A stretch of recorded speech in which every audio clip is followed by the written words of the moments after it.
Now. On 105.9 FM and streaming worldwide on the WMAL app. O'Connor and Company. 7:37 on O'Connor and Company. It's America's morning show. Thanks for tuning in here on this busy Wednesday morning. Coming up at 8:05, we're going to check in with Mary Margaret Olahan, reporter for the Daily Signal, who was out in front of the Supreme Court yesterday as there were protests over arguments heard about the so-called abortion drug. We'll find out what she learned, what she heard from the people there protesting and counter-protesting. I am Larry O'Connor alongside Julie Gunlock. Good morning, Julie. Good morning. Well, we were transfixed all morning long yesterday throughout the program as we saw the events unfold in Baltimore Harbor with that unbelievable bridge collapse. And, of course, we continue to have the families of those who are now presumed dead, the workers who fell to their death in the river as the recovery effort continues today for their remains. And we are now trying to put the pieces together and find out what happened and what it was like. And to help us in that is a witness to the event. He actually lives right near the bridge. He is Georgio Comninos, a fellow Marylander, and he joins us now. Thanks for joining us, Georgio. Sure thing. Thank you for having me, and good morning to you and to your listeners. Thank you. So were you asleep when this happened, and you woke up because you heard the sound, or what exactly happened at 1:30? Oh, that's exactly right. Around 1:30 a.m., I felt a pretty violent rumble. It was almost like a low-flying military jet was passing right over my house, or perhaps even an earthquake. I mean, the house was shaking, and it was a very unnerving experience. So I took a look at my phone, and sure enough, a few moments later, I saw that the bridge, the key bridge, our key bridge, was at the bottom of the river, and we still can't believe it. Yeah, you live there in Dundalk. I mean, the Key Bridge is part of your view, I'm guessing, and part of your daily. Whenever you live near a landmark like that, almost every day you check on it, right? You take a look at it. There's my bridge. Absolutely, and it's a bridge that connects us to the other side of the city. I mean, we use it. Many of us use it on a daily basis, perhaps multiple times a day. And I had just been on that bridge the day before. There's Annapolis is across the bridge. DC is across the bridge. The local Costco is across the bridge. Yeah.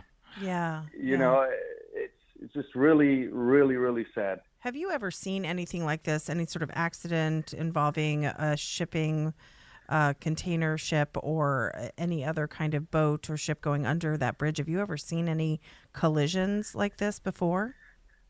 Well, I mean, there have been some ship incidents, but I mean, nothing of this scale.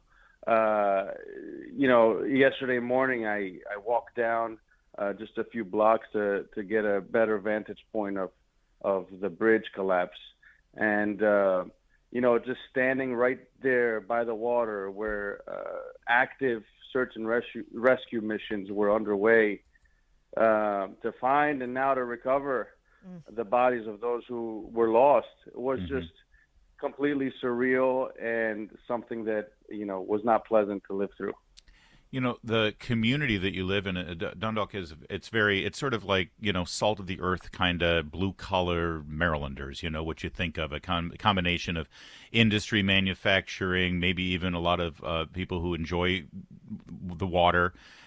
When you see something like this happen, it's the kind of thing that can sort of bond your community together over this loss. Have you already seen that happening in your neighborhood? That's exactly right. And yesterday and today, everyone was out at community centers, be it the coffee shop, the local diner, the local firehouse and police precinct. People were going out, checking on each other and looking for ways to help. Of course, the really tough part is the next days and weeks and months ahead, right? Where we don't know when the port's going to reopen. And well, I was going to ask you that. I mean, you live so close to the port. Is the port part of your business, part of your home's economic well-being or other people who live around there? I would think that a lot of people who live in your neighborhood are there because they work at or rely on the port for their livelihood. Without question. Without question. Over 15,000 people are directly employed at the port, but the entire local economy is dependent on that port. All the local businesses service port workers, and as you know, this entire community was built to facilitate the lives of the port workers. Yeah, to serve the port workers back in the day. Absolutely. Yeah. It's like on the waterfront.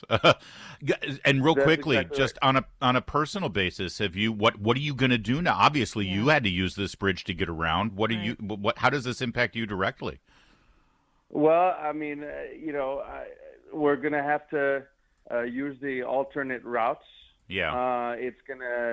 I've heard from so many people that the tunnels were completely backed up yesterday. It's going to cause mayhem in terms of traffic. Of course. But we're going to have to live through it. And Dundalk and Baltimore, we're a very resilient community, and we're going to get through this. We're going to fight together to support each other, and we appreciate everyone's prayers. You lost the Colts, and you had to suffer through decades of the Orioles' hapless play, and that turns around.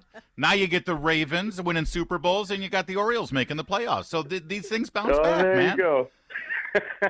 Listen to you. I can almost smell the Old Bay spice off of your breath there. You're obviously a Baltimore man. Thank you for joining us. Thank you for having me. We got to leave it there. It is 7:44. I love my fellow Marylanders, man. I love Virginia. Don't get me wrong, and Virginians are great, but there's something about a Marylander. They just, you can't hurt me. You can't hurt me. Yeah. Get right back.